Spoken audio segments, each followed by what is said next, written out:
Do you know these urban legends of candies with razor blades inside them? Well, even the fantasy stories have some inspirations. In this video we will look at people which in one way or another offered strange food or drink. Let's begin with a serial killer, Joe Metheny. This animal was a serial killer who was operating in Baltimore. He would target various street women. Apparently, he saved parts of his victims and stored them in a freezer. He then ground up human meat, mixed it with pork and beef, and formed it in the hamburger patties. These patties were then cooked and sold to unsuspecting people from a roadside barbecue stand. But it seems that he could be compulsive liar.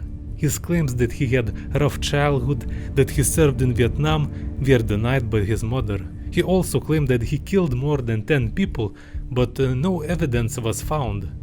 So it may be that his hamburger stories was made up for more notoriety. But nevertheless, I don't think that anyone here would like a burger from this dude. This one is a little bit different. She wasn't a serial killer, but she may have killed many. Mary would work as a house cook for rich families. Little did those families know is that dear Mary was a carrier of Salmonella bacteria. She was the first confirmed person in the United States which was a symptomatic carrier. In simple words, she didn't get sick with typhoid fever, but she would spread it through food that she was making. Typhoid fever causes people to vomit, pee out of their asses, get a huge fever and many other nasty things. Without treatment, the risk of death may be as high as 20%.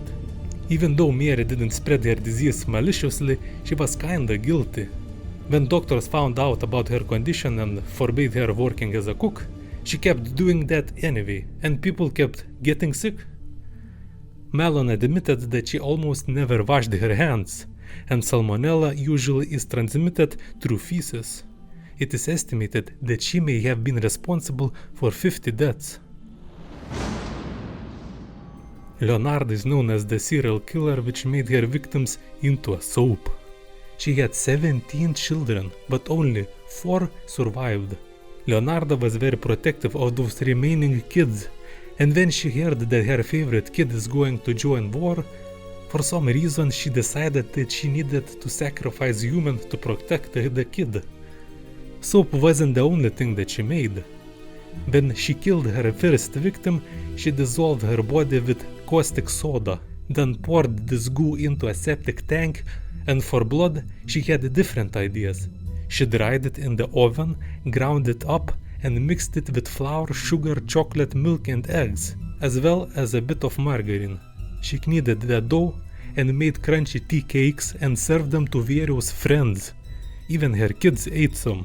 She also turned other 2 victims into soap and cakes. She said this about the third woman: the cakes too were better. The woman was really sweet. Trust me on this one, you wouldn't want to have a taste of his meat. This serial killer is not very well known, however he is one of the most prolific serial killers in Germany. He may have killed more than 40 people. But since those people usually were homeless vagrants and poor travelers, nobody took much of notice. But killing wasn't the only thing that he did. He also was a cannibal, and ran a nearby shop where he sold meat. He pickled their flesh in jars and sold it on markets as pork. When police searched his house, they found hundreds of human body parts. Another German serial killer was Fritz Haarmann. Rumors suggest he too sold his victims as pork on the black market. Even though there is no evidence, rumors are kinda based. Fritz sold his victims' items on the black market and was known to be active trader in contraband meat. This meat, for some reason, was always boneless, diced and ground. When asked where he got it, he would say he got it from a butcher named Karl. Fritz's full name is Friedrich Heinrich Karl Haarmann. Also random fact. Someone preserved his head in a jar. Don't Google. No idea what's going on with Germany, but another strange meat seller was from Germany. He also was named Karl. Hey, maybe that's the Karl which Fritz Haarmann was getting meat from. Anyway, is it weird or what that 3 cannibals were operating at similar time? Also, they were Germans and were named Karl. What the f***? Großmann may have killed over 100 women and girls, but the true number is probably lower. During World War I, Großmann sold meat on the black market and even had a hot dog stand at a train station near his home. He threw the inedible remains in a nearby river. It is unknown if he did sell human flesh, but you can never be sure with these types of people. Imagine being at a cookout, being served burgers, spaghetti, chili, meat, pies and casseroles. What a fantastic, delicious selection, right? Even though there's no evidence of cannibalism, however, serial killer Bar-Jonah fantasized about eating humans. People at his parties noted strange taste of meat. But the chub defended himself by saying that he went deer hunting, and his meat is from the deer. However, he didn't own any rifles or had any hunting licenses, or went hunting at all. It may have been a 10-year-old boy who was being served to the guests, truly sickening. Graham Young was a serial killer which was obsessed with poisons. He just didn't care, he just had to see the effects of various poisons on humans. First he began poisoning his friends, however he didn't like the fact that those kids were at home while being sick, so he was unable to see them suffering. So he turned his attention towards his relatives. Graham used thallium and antimony, which are toxic metalloids. These elements make persons extremely sick. For example, victims would fall ill with symptoms that included vomiting, stomach pains, nausea and diarrhea. Later he worked as a storekeeper and served tea to his colleagues, which made them sick. One even died.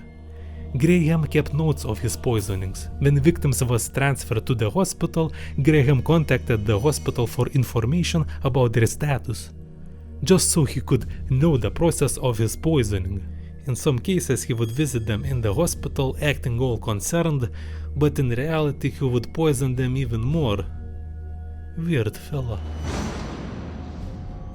This creep is very similar to Graham Young. He is a serial killer physician who may have poisoned 60 patients. Many paramedics began noticing that whenever Swango prepared the coffee or brought any food in, several of them usually became violently ill.